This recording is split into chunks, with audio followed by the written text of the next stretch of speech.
కర్పూరంలో 3 రకాలు ఉన్నాయి. వాటిల్లో ఇది ప్రతిరోజు మనం హారతిచ్చే కర్పూరం బిళ్ళలు అంటారు. ఇది ముద్ద కర్పూరం. వెంకటేశ్వర్ల స్వామికి చాలా ఇష్టమైన కర్పూరం ఇది, ముద్ద కర్పూరం. ఇదైతే పచ్చ కర్పూరం. దీన్ని మనము పిండి వంటల్లో కూడా వాడుకుంటాము.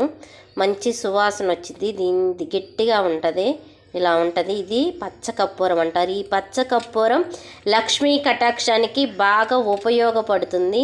ఈ పచ్చ కర్పూరాన్ని మనము ఒక గిన్నెలో నీళ్లు తీసుకొని ఆ నీళ్ళల్లో